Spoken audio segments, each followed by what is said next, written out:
I wanted to give this feud a couple weeks before I commented on it because I want to see how things go.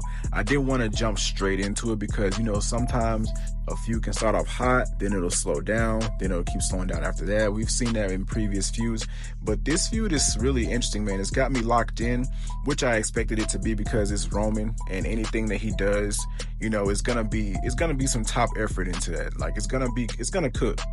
But I love how they've been booking Jacob Fatu. Jacob Fatu is really looking like a legit threat towards Roman's title reign, and it looks like he could potentially take it. Do I think he's gonna take it? No, I don't.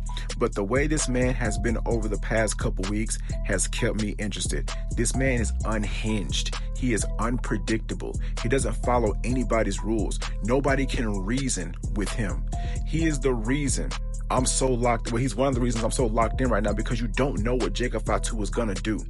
The first week, Jacob Fatu was telling Roman Reigns, I don't even want to be Tribal Chief, bro. I don't even want the title that you have.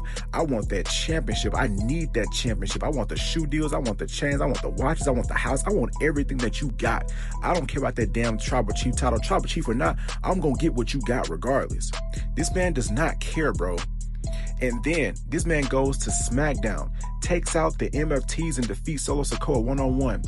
The following Monday, this past Monday, this man and Roman Reigns are in a promo together. Roman Reigns and Jacob Fatu face to face. Jacob Fatu says, listen, I'm going to tell you, like I said last week, I want that title. I need that title. And I didn't even need a minute to think about it. I ain't need a month. I ain't need a week. I ain't need none of that. I knew what I wanted immediately. And I wanted that title. I need that title. Matter of fact, he was speaking on the fact that Solo Sikoa brought him to the WWE. Roman Reigns said, look, bro, first of all, Solo Sikoa can't even bring a cup of coffee to the building.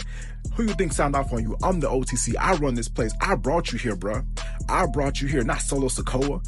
But you know what's crazy with that? I got to thinking. You signed off on Jacob Fatu, but Jacob Fatu was fighting against you for majority of that year because he was in Solo's bloodline. So you signed off on Jacob for him to join Solo's bloodline. I don't know. That was kind of confusing me. That's what I think about shit like that. So I don't know, but I digress. Anyway, but yeah, so before Roman can even get another word out, this man, Jacob Fatu, brings back the tongue in death grip. This man is choking out Roman Reigns in the middle of the ring as an unhinged badass. I was like, what the fuck is going on, bro? And Roman Reigns is over here choking. He coughing up like spit. This man was sweating like crazy. Now, initially when I saw this, I thought this man was sweating on command. I'm like, how the fuck can you do that? How the fuck can you sweat on command? But I was reading some comments and they were saying that the AC was out in the building, which is why Jacob Fatu was also sweating during the promo. So the AC was out, but the sweat did add to the sell. The sweat did indeed add to the sell, because I was like, what the fuck? I need to learn how to sweat on command for my acting, bro. But that was crazy. I enjoyed that segment. But after that, Roman Reigns was screaming, Jacob, you want me at Backlash? I'll see you at Backlash. But this man, Jacob, said, nah, I ain't waiting to Backlash. I'm going to see your ass next Monday. So I'm like, hold up. So is he going to challenge for the title on a Monday? Because how is that going to turn out? I don't know if that's what he was insinuating, but he said, I'll see you on Monday. So I'm looking forward to that. So then we come to tonight on SmackDown, bro. This man, Solo Sikoa, is in the ring talking about how he's mad at Jacob, how he took out his MFTs, and how he brought him to the WWE and all that type of stuff. So the Usos came out. Usos came out and said, look, we know you got a problem with Jacob Fatu. We got a problem with Jacob Fatu as well, because he put his hands on the OTC. Now, one thing that Jay said in this promo that stood out to me was that he said that Jacob Fatu is all last resort. And he also said that the OTC is all last resort. So if you guys watch the Bloodline story, if Roman Reigns is all last resort, Roman Reigns is finna make somebody suffer, for real. Now, this isn't heel Roman, but when the OTC is at his limit, when he's been pushed past the limit, oh yeah, somebody finna get hurt. So I don't know what he finna do to Jacob on Monday, but we finna see. But basically, the Usos got taken out by Tala Tonga, all that type of stuff. And then we get to the match later that night. And I think it was Solo Sikoa and Tala Tonga versus the Usos. This man, Jacob Fatu, comes out. He takes out Solo, the Usos, and he takes out Tala Tonga. This man put Tala Tonga through the table. Now, Like I said earlier, I love the fact that they're making Jacob Fatu look like a badass. This man doesn't have to side with anybody. He doesn't listen to anybody. He ain't on the Uso side. He ain't on the MFT side. He ain't on Solo side. He ain't on Roman side. This man is a lone wolf, and I love that. I love the fact that he is by himself. I love the fact that he can take on anybody that he wants at any point in time, and he don't give a damn. I love that, because when Jacob Fatu first came in, he was that badass.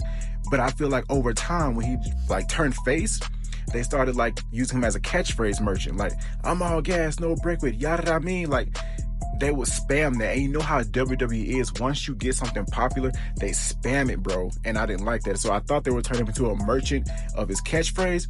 But with this feud, it is helping him reestablish himself as an unpredictable badass. Because even Jey Uso said when Solo first brought him in, he was like, you know, Solo, this is why we stayed away from him. I don't know why you brought him in. This is the reason why, because this man is insane. He is mentally unstable. Now, I'm not sure if you guys saw this earlier today, but before SmackDown even aired, they posted a clip of Jacob Fatu on the phone with somebody. Now, I know what a lot of you are thinking because I read the comments. They're like, oh, another mystery caller. It's going to be Pat McAfee. It's going to be Jelly Roll. They better the fuck not. But I don't know where this is going. A lot of people are predicting Zilla Fatu. I really hope it's Zilla Fatu. I've seen him wrestle. This man is really good. If they're bringing Zilla Fatu, I wonder how that dynamic is going to work. Is he going to help Jacob Fatu take the title? Is he going to form a stable with Zilla Fatu with like another bloodline kind of thing? I don't know, but that should be interesting. And what I noticed in that clip was when Jacob Fatu was raging and, you know, crashing out, he was wearing the same outfit that he was on that Monday when he was talking to Roman. So that must have taken place after he gave Roman the tongue and death grip, because tonight on SmackDown he was wearing all white. So it had to have taken place that Monday after. So I don't know, man. That was a good segment, and he reiterated that he's going to see Roman on Monday. So what's going to happen Monday? I have no idea. And another thing I want to address is the people that don't like this feud. I don't understand how people don't like this feud. They keep saying that it's always the bloodline stuff. It's the same old bloodline stuff. You guys have got to understand, there are different chapters to a fucking book. It's not going to be the same chapter over and over and over again. This is a different chapter with a different person. This is Jacob Fatu's story in the bloodline with Roman Reigns.